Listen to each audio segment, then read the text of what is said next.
Bismillahirrahmanirrahim. Welcome to our channel Reading and Today we are reading an Urdu lesson, Fatima جناح کا بچپن. کیسا ہے؟ کیا وہ بہت بڑا آدمی ہے؟ ننھی فاطمہ اکثر یہ سوال اپنی بڑی بہن مریم سے کرتی. اس کا بڑا بھائی محمد علی اعلیٰ تعلیم کے لیے 7 سمندر پار گیا ہوا تھا. وہ تو انتہائی خوبصورت ہے، تم یوں سمجھ لو جیسے چاند کا ٹکڑا، مریم اسے بتاتی. اس جواب کے بعد وہ بھائی کی مختلف تصویریں اپنے دل میں اتارتی اور تصور میں اسے اپنے پاس محسوس کر کے خوشی محسوس کرتی. بھائی باتیں کیسے کرتے ہیں؟ اس کا اشتیاق مزید بڑھا تو اس نے پوچھا. مریم نے پیار سے اس کے سر پر ہاتھ پھیرتے ہوئے کہا، بھائی کی باتیں بے حد دلچسپ ہوتی ہیں کیونکہ وہ زیادہ تر پڑھتے اور لکھتے رہتے ہیں.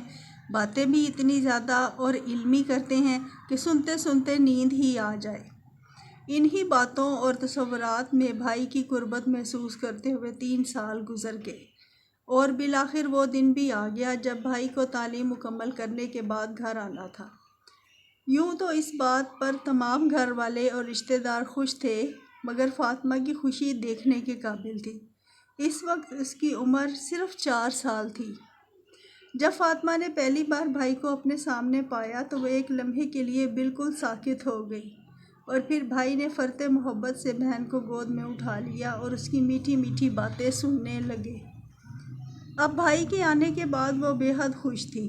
جب بھائی کام سے فارغ ہو جاتے تو وہ زیادہ سے زیادہ وقت اپنے بھائی کے پاس ہی گزارتی.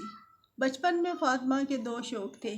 پہلا چاکلیٹ کھانا، کبھی کبھی تو وہ چاکلیٹ کا پورا پیکٹ ہی کھا جاتی. دوسرا شوق سائیکل چلانا. وہ اکثر دوپہر کو سائیکل چلا کر بے حد خوش ہوتی تھی. بھائی جب بھی دفتر سے گھر آتا تو وہ اس کی پسند کے چاکلیٹ لاتا اور چھٹی والے دن فاطمہ کو گھمانے لے جاتا اور پھر خوب سائیکلنگ کا شوق پورا ہوتا. فاطمہ کے یہ بھائی تھے بیرسٹر محمد علی جناح، جنہیں ہم قائد اعظم کے لقب سے یاد کرتے ہیں. انہوں نے وکالت کی تعلیم انگلستان سے حاصل کی تھی اور اب وہ بمبئی میں وکالت کرتے تھے. بچپن میں کبھی کبھار فاطمہ اپنے بھائی احمد علی اور بہن شیریں جناح کے ساتھ پرندوں کا شکار کرنے بھی جاتی. عام بچوں کی طرح فاطمہ کو بھی گڑیوں کے کھیل سے کوئی دلچسپی نہ رہی. ہاں، وہ اپنے بھائی محمد علی جناح کی طرح فارغ وقت میں مطالعہ کرتی اور یوں معلومات میں اضافہ کر کے خوشی محسوس کرتی. وہ بچپن میں بے حد ضدی طبیعت کی مالک تھی، مگر کبھی بھی اس سے کسی کو نقصان نہیں پہنچاتی تھی.